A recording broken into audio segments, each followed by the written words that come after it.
11ஆம் வகுப்பு கணிதம் அலகு 2 அடிப்படை இயற்கணிதம் பயிற்சி 2.11 முதல் கணக்கு பார்க்கிறோம். இதில் 5 சப்டிவிஷன்கள் கொடுக்கப்பட்டிருக்கு. இந்த பயிற்சியில் இருக்கக்கூடிய கணக்குகளை படிப்பதற்கு சில முக்கிய நிபந்தனைகளை தெரிஞ்சுக்கலாம். ஏற்கனவே இது படித்திருக்கக்கூடிய நிபந்தனைகள் தான்.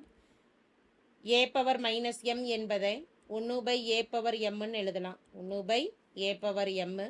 அடுத்து பார்த்துட்டோம்னா a 1/a power minus m என்பதை வகுத்தல்ல a பவர் மைனஸ் எம்னு இருந்ததுன்னா பெருக்கல்ல மேலே கொண்டு போகிறப்ப ப்ளஸ்ன்னு ஆகும்.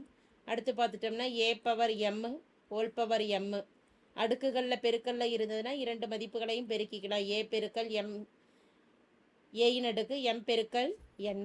அதே போல் அடிமானம் சமமாக இருந்ததுன்னா அடுக்குகளை கூட்டிக்கலாம். அடுக்குகள் கூட்டலில் இருந்ததுன்னா அடிமானத்தை பிரித்து எழுதிக்கலாம். இது போல் நிபந்தனைகளை பயன்படுத்தி தான் இந்த பயிற்சியில் இருக்கக்கூடிய கணக்குகளை தீர்க்க போகிறோம். முதல் சப்டிவிஷனில் கொடுக்கப்பட்டிருக்கக்கூடிய மதிப்பானது 125 பவர் 2/3 மதிப்பை நான் கணக்கிட்டு சுருக்க சொல்லி கேட்டிருக்கு.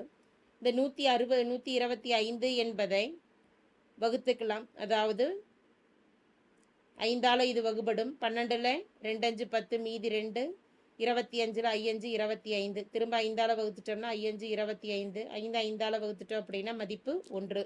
பகா எண்களின் காரணிகளாக இதை பிரித்து எழுதுகிறப்ப 5 பவர் 3ன்னு எழுதிக்கலாம். பவர் 2/3 3 3 கேன்சல் ஆகிடும். மீதம் இருக்கக்கூடிய மதிப்பானது 5 பவர் 2. 5 பவர் 2 என்பதை 5 பெருக்கல் 5ன்னு 2 முறை பிரித்து எழுதிட்டோம்னா 5 பெருக்கல் 5இன் மதிப்பானது 25 ஆகும். அடுத்து இரண்டாவது சப்டிவிஷனுக்கு வரும். இரண்டாவது சப்டிவிஷனில் கேட்கப்பட்டிருக்கக்கூடிய மதிப்பு 16 பவர் மைனஸ் 3/4. இந்த இடத்துல என்ன நிபந்தனையை பயன்படுத்துகிறோம் அப்படின்னா a power minus m a power minus எம்னு இருந்ததுன்னா 1/a பவர் mன்னு எழுதிக்கலாம். அப்போ 1/16 பவர் 3/4. இந்த 16 என்பதை அடுக்கு 4 இருக்குது. 3/4ன்னு பின்னத்தில் 4ன்னு இருக்கிறதுனால 16 2ஆல் வகுத்துட்டு வரலாம். 8 2 16 திரும்ப ஒரு 2ஆல் வகுத்துட்டோம்னா 4 2 8 திரும்ப 2ஆல் வகுக்கிறோம் 2 2 4 2 2ஆல் வகுக்கிறப்போ 1. எனவே 14 என்ற எண்ணை 2/4ன்னு எழுதிக்கலாம். பவர் 3/4 4 4 கேன்சல் ஆகிடுச்சுன்னா மீதம் இருக்கக்கூடிய மதிப்பானது 2 பவர் 3. 2 பவர் 3ன்னா 2ங்கிற எண்ணை 3 முறை பெருக்கணும். அதாவது 2 பெருக்கல் 2 பெருக்கல் 2 2 பெருக்கல் 2 4 4 பெருக்கல் 2 8. எனவே தேவையான மதிப்பானது 1/8 ஆகும். அடுத்து மூன்றாவது சப்டிவிஷனுக்கு வரும். மூன்றாவது சப்டிவிஷனில் சுருக்க வேண்டிய மதிப்பு -1000 பவர் -2/3. இதுலேயே ரெண்டாவது சப்டிவிஷனுக்கு பயன்படுத்தியிருக்கக்கூடிய நிபந்தனை தான். அடுக்கில் மைனஸ்ன்னு இருக்கிறதுனால அதை வகுத்தல் எழுதுகிறப்ப ப்ளஸ்ன்னு எழுதிக்கலாம். 1/-1000 பவர் -2/3ங்கிறது +2/3ன்னு ஆகிடும். ப்ராக்கெட்டில் இருக்கக்கூடிய மைனஸ் குறியானது அப்படியே இருக்கட்டும். 100 என்பதை 10^3ன்னு எழுதிக்கலாம். 100 என்பதை 10^3ன்னு எழுதலாம். 10 பெருக்கல் 10 பெருக்கல் 10 எனும் பொழுது மதிப்பு 1000. பவர் 2/3 பெருக்கல்ல இருக்கக்கூடிய அடுக்கில் இருக்கக்கூடிய 3 3 கேன்சல் ஆகிடுச்சுன்னா மதிப்பானது ப்ராக்கெட்டில் -10 மட்டும் மீதி இருக்குது. Whole square. -10 என்றால் -10ங்கிற எண்ணை 2 முறை பெருக்கணும். -10 பெருக்கல் -10 மைனஸை 2 முறை பெருக்கிக்கிட்டோம். மைனஸ் இன்ட்டு மைனஸ் ப்ளஸ்ன்னு ஆகிடும். 10 பெருக்கல் 10இன் மதிப்பானது 100. எனவே தேவையான மதிப்பு 1/100 ஆகும். அடுத்து நான்காவது சப்டிவிஷன் 3 பவர் -6 பவர் 1/3. இதை சுருக்கி மதிப்புகள் கணக்கிடலாம். 3 பவர் -6 பவர் 1/3ல் 6ஐயும் 3ஐயும் வகுத்துட்டோம்னா 1 3 3 2 3 6. மீதம் இருக்கக்கூடிய மதிப்பானது 3 பவர் 2 பெருக்கல் 1 1 3 பவர் -2ன்னு இருக்குது.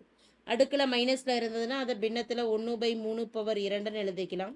1/3 பவர் 2 என்பது 3 பெருக்கல் 3. எனவே மதிப்பானது 1/9 ஆகும்.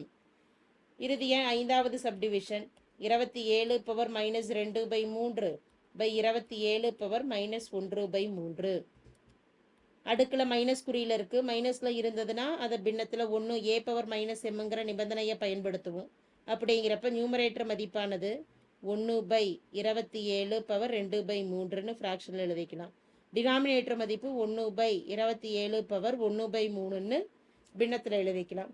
இதை சுருக்கிறதுக்கு நியூமரேட்டர் மதிப்பை 1/27 பவர் 2/3ன்னு எழுதிட்டு பெருக்கல் டினாமினேட்டரில் இருக்கக்கூடிய மதிப்பை தலைகீழாக பெருக்கல்ல மாற்றி எழுதுகிறப்ப தலைகீழாக எழுதிக்கலாம். எனவே 27 பவர் 1/3/1. 1 பெருக்கல் 27 பவர் 1/3ங்கிறப்ப 1ஆல் பெருக்கிறப்ப அதே மதிப்பு தான், டினாமினேட்டர்லேயும் 1ஆல் பெருக்கிறப்ப அதே மதிப்பு தான், பவர் 2/3.